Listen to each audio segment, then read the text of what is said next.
আলী ইবনুল মুআফিক হিসাব বানাইতে পারে না, হজই তো করতে গেলাম না। এই সমস্ত কাণ্ড কেমনে ঘটলো? রাতের বেলা যখন ঘুমায় যায়, রাতের বেলা ঘুমানোর ঘরে হঠাৎ করে মদিনার নবী তার সামনে আইসা হাজির হয়ে যায়। আল্লাহর নবী ডাক দেয়া বলে, ও আলী ইবনুল মুআফিক, কি ভাবতেছো, কি ভাবতেছো? হজ করো নাই, মানুষে বলো হজ করছে, হিসাব মেলাইতে পারো না। এই তো তোমার মনের তামান্না। এই যে তুমি কষ্ট করে যে টাকাটা উপার্জন করে তুমি হজের জন্য, কিন্তু আরেকজনকে সাহায্য করার কারণে তুমি হজ করতে পারো নাই, কিন্তু মনের মধ্যে কষ্ট ছিল। এই জন্য আমার আল্লাহ তোমাকে পছন্দ করে ভালোবেসে তোমার আকৃতির একজন ফেরেশতা আল্লাহ পাক তোমার বদলেতে কাবার মধ্যে ওই সমস্ত মানুষের উপর যাদের সামর্থ্য রয়েছে। কিন্তু ওই বাইতুল্লাহ শরীফের মহাব্বত, ভালোবাসা, যাওয়ার একটা তামান্না, আকাঙ্ক্ষা, এটি কি শুধুমাত্র যারা ধনী মানুষ তাদের অন্তরে থাকবে, আপনার আমার অন্তরে থাকতে পারবে না? এমনটা কি বিষয়? যে না হুজুর, যারা ধনী তারা ইচ্ছা আকাঙ্ক্ষা করুক যে আমরা মদিনা যাইব, আমরা হজ করতে যাইব, কিন্তু আপনার আমার আকাঙ্ক্ষা নাই। এটা কি ভুল করা? এরকম না। কারণ আল্লাহ পাক রব্বুল আলামিন যারাই বাইতুল্লাহ শরীফ তাওয়াফ করবে, আল্লাহ পাক তাদেরকে একদম নিষ্পাপ বানায় দিবে। সুবহানাল্লাহ। ধনী হোক আর গরিব হোক। এজন্য আমি যদি ইচ্ছা করি আর নিয়ত করি, আর এই নিয়তটা যদি আল্লাহর দরবারে কবুল করাইতে পারি, তাহলে শুধু ধন সম্পদ থাকলে যেতে পারবো এমনটা কিন্তু না। আব্দুল্লাহ ইবনে মুবারক রাহমাতুল্লাহ আলাইহি, তিনি বিশাল বড় একজন বুজুর্গ ছিলেন। কেমন বুজুর্গ? আসমানের নিচে জমিনের উপরে কোরআনুল কারীমের পরেই যেই কিতাবের সবচাইতে বেশি দাম, মান, সেটার নাম হলো কি? বুখারী শরীফ। কারণ যত হাদিস শরীফ, যত হাদিসের কিতাবের মধ্যে বর্ণনা করা হয়েছে, অন্যান্য হাদিসের কিতাবের মধ্যে নরমাল হাদিস যেটাকে বলে, জয়ীফ হাদিস, হাসান হাদিস, এমন হাদিসও কি পাওয়া যায়। কিন্তু বুখারী শরীফ এমন একটা হাদিসের কিতাব যেটার মধ্যে শুধু মাশহুর, প্রসিদ্ধ সহি হাদিসগুলো আল্লামা ইমাম বুখারী রাহমাতুল্লাহ আলাইহি তুলেছেন। সুবহানাল্লাহ। ওই কিতাব যিনি লেখছেন তার উস্তাদের নাম ইবনে মুবারক, আব্দুল্লাহ ইবনে মুবারক। এই আব্দুল্লাহ ইবনে মুবারক তিনি হজ করার জন্য মক্কায় গেছেন। শুধু এমন ছিল যে প্রতি বছর সে কমপক্ষে 1000 মানুষকে তার খরচে সে হজ করার জন্য নিয়ে যেত। সুবহানাল্লাহ। তো আব্দুল্লাহ ইবনে মুবারক রাহমাতুল্লাহি আলাইহি কমপক্ষে 1000 মানুষ নিয়ে আসে আল্লাহর ঘর তাওয়াফ করার জন্য প্রতি বছর ছুটে যাইতেন। এক বছর যেমন এরকম ভাবে সে 1000 মানুষ নিয়ে আল্লাহর ঘর তাওয়াফ করার জন্য চলে গেলেন। যাওয়ার পর আল্লাহ পাক রব্বুল আলামিনের বিধান, বাইতুল্লাহ শরীফ তাওয়াফ করলেন, হজের সমস্ত কাজগুলো কমপ্লিট করলেন। হজ করা তার সম্পূর্ণ হয়ে গেছে। আগামীকালকে তারা সে সহ আরো 1000 কাফেলা এবং যারা হজ করার জন্য আসছে কাল থেকেই বিদায় নিতে শুরু করবে। আব্দুল্লাহ ইবনে মুবারক রাহমাতুল্লাহ আলাইহি এরকম তাওয়াফ করার পর, ফজরের পর যখন তাওয়াফ করলেন, করার পর একটু ক্লান্তি আসলো শরীরের মধ্যে। ক্লান্তি আসার পর সে মসজিদে হারামের সাথে, ওয়ালের সাথে হেলান দিয়া যখন একটু বিশ্রাম নিতে গেলেন, হঠাৎ করে বিশ্রাম নিয়ে ঘুমায় গেলেন। ঘুমায় যাওয়ার পর সে ঘুমের মাঝে স্বপ্ন দেখতেছে, দুইজন মানুষ, একজন তার মাথার পাশে বসা আর একজন তার পায়ের পাশে বসা। দুইজন মানুষ একজন আরেকজনের সাথে কথা বলতেছে, ও ভাই, এই বছর কয় হাজার মানুষ, কয় লাখ মানুষ আল্লাহর ঘর তাওয়াফ করার জন্য আসছে, তুমি কি জানো নাকি? মাথার কাছের মানুষটা ডাক দেয়া বলতেছে, হ্যাঁ, এই বছর 6 লক্ষ মানুষ আল্লাহ পাকের ঘরকে তাওয়াফ করার জন্য, হজ করার জন্য মক্কায় আসছে। কিন্তু মজার ব্যাপার হলো আমার আল্লাহ পাক রব্বুল আলামিন এই 6 লক্ষ মানুষের একজনের হজ আল্লাহ পাক কবুল করে না। 6 লক্ষ মানুষ হজ করার জন্য আসছে, একজনের হজ আমার আল্লাহ কবুল করে নাই। তো পাশের জন লোকটা বলতেছে, তাহলে এই 1 ওই 6 লক্ষ মানুষের হজের কি অবস্থা, এখন তাদের কি অবস্থা হবে? তারা এত কষ্ট করে টাকা খরচ করে আল্লাহ পাকের ঘরে হজ করার জন্য আসলো, তাদের হজের এখন অবস্থাটা তাহলে কি? তখন পাশের ওই যুবক ডাক দেয়া বলতেছেন, সিরিয়ার মধ্যে আল্লাহ পাকের এমন একজন বান্দা আছে যাকে আল্লাহ পাক এত পছন্দ করেন, যাকে আল্লাহ পাক এত মহব্বত করেন আর ভালোবাসেন। ওই একজনের হজের দ্বারাতে আল্লাহ পাক পুরা 6 লক্ষ হাজিদের হজকে কবুল করে নিয়েছেন। আব্দুল্লাহ ইবনে মুবারক রাহমাতুল্লাহ আলাইহি তিনি হতভম্ব হয়ে গেলেন, আমি বিশাল বড় একজন আলেম, শুধু নিজে একা হজ করার জন্য আসি নাই, 1000 মানুষকে আমার খরচে হজ করার জন্য নিয়ে আসছি। কমপক্ষে তাদের উসিলাও তো আমার হজটা কবুল হইতে পারতো, কিন্তু কবুল হয় নাই। ওই বান্দা তেমন কোন ইবাদত করলো, কোন আমল করলো, যার কারণে আল্লাহ পাক ওই সিরিয়ার একজন লোকের কারণে 6 লক্ষ মানুষের হজ কবুল করে। আমার একটু সন্ধান চাই, ওই মানুষটার অবস্থা আমার জানতে হবে।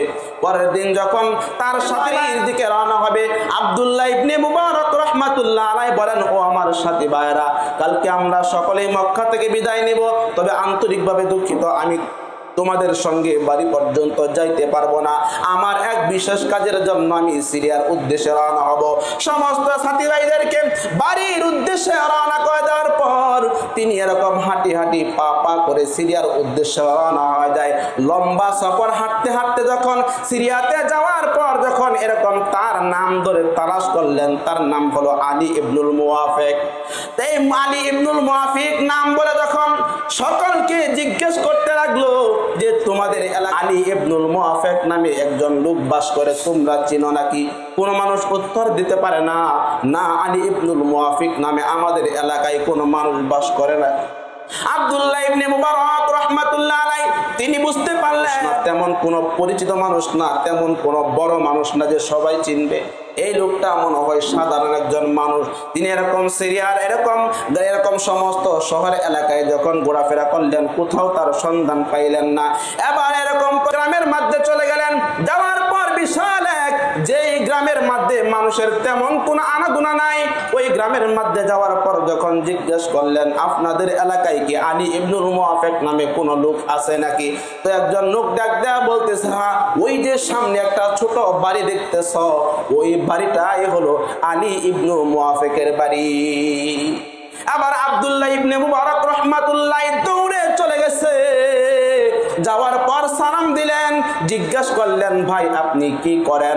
ওই আলী ইবনুল মুওয়াফিক রাহমাতুল্লাহ আলাইহি ডাক দেয়া বলেন, আমি দুনিয়ার অন্য কোনো কাজ করি না, আমি সারাদিন রুচির কাজ করি, জুতা সেলাই করি, জুতার মধ্যে রং টং লাগাই, এই কাজ করি। আপনি এই কাজ করেন, তাহলে আপনি এমন কোন ইবাদত করছেন যার কারণে আল্লাহ পাক যে আপনার উসিলায় 6 লক্ষ হাজিদের হজ আল্লাহ কবুল করে নিয়েছে?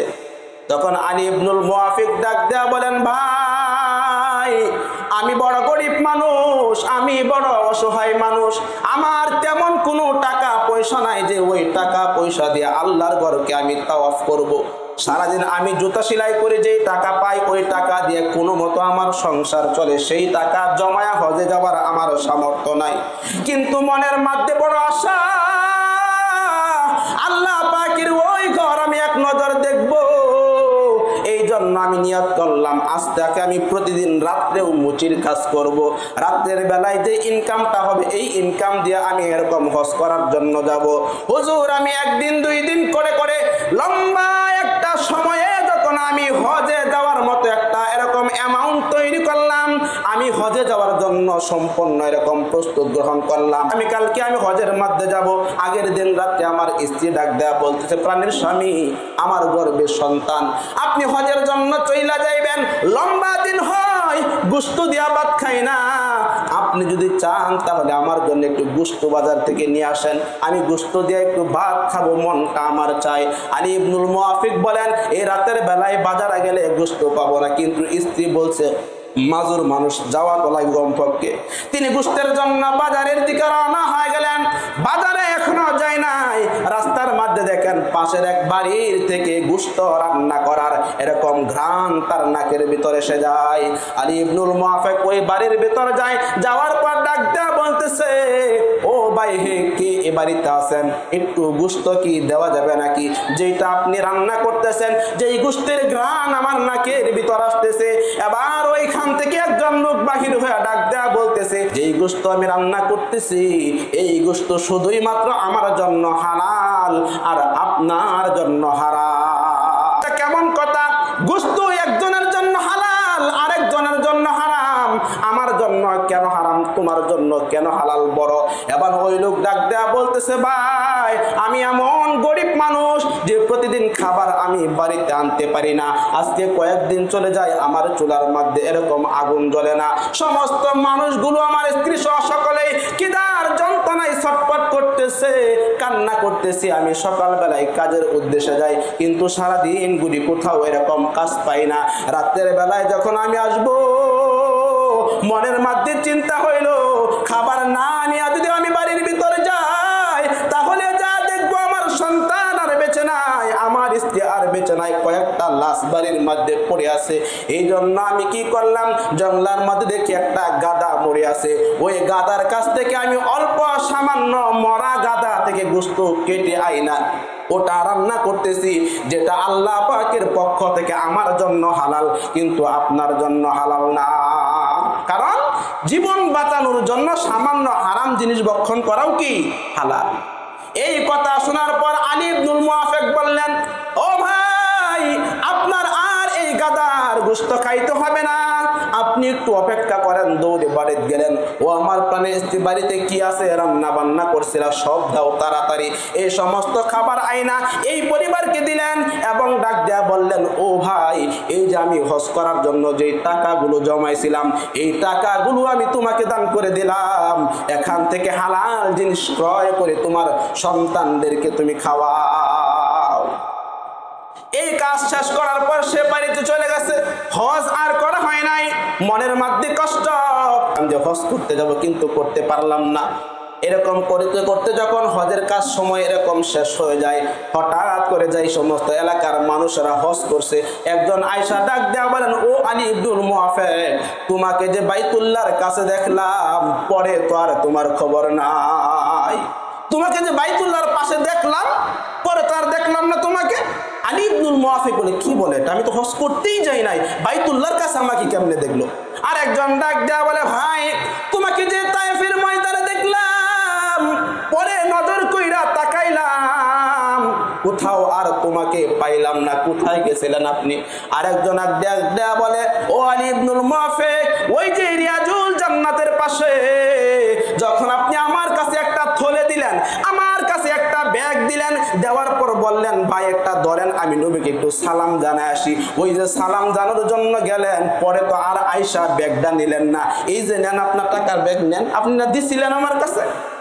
আলী ইবনুল মুআফিক হিসাব বানাইতে পারে না, হজই তো করতে গেলাম না। এই সমস্ত কাণ্ড কেমনে ঘটলো? রাতের বেলা যখন ঘুমায় যায়, রাতের বেলা ঘুমানোর ঘরে হঠাৎ করে নজর দেখে দেখে মদিনার নবী তার সামনে এসে হাজির হয়ে যায়। আল্লাহর নবী ডাক দেয়া বলে, ও আলী ইবনুল মুআফিক, কি ভাবতেছো, কি ভাবতেছো? হজ করো নাই, মানুষে বলো হজ করছে, হিসাব মেলাইতে পারো না। এই তো তোমার মনের তামান্না।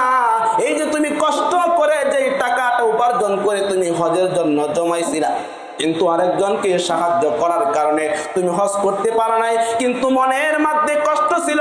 এই জন্য আমার আল্লাহ তোমাকে পছন্দ করে ভালোবেসে তোমার আকৃতির একজন ফেরেশতা আল্লাহ পাক তোমার বদলেতে কাবার মধ্যে তাওয়াফ করার সুযোগ করে দিয়েছে।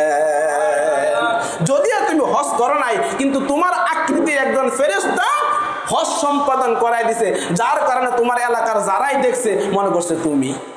আর ওই যে টাকাটা দিছে, এই টাকাটা তুমি রাইখা দাও, আগামী বছর তুমি স্বয়ং যায় হজ করবা। সুবহানাল্লাহ।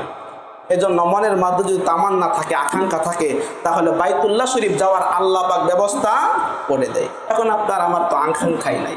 এজন্য আল্লাহ পাক আমাদের সকলকেই ওই মদিনার প্রেম অন্তরে ধারণ করা তৌফিক দান করেন। তাহলে দেখবেন কেমনে যে আল্লাহ কিভাবে যে নিয়ে যাবে, আল্লাহ পাকের কুদরত এগুলো আল্লাহ নিয়ে নেয় এক একভাবে আর কি। এজন্য আমরা সকলেই বাইতুল্লাহর মহব্বত ভালোবাসা অন্তরে ধারণ করব, আল্লাহর কাছে মুনাজাত করে কান্নাকাটি করব। আল্লাহ পাক দেখবেন কোনো না কোনোভাবে আল্লাহর ঘর তাওয়াফ করার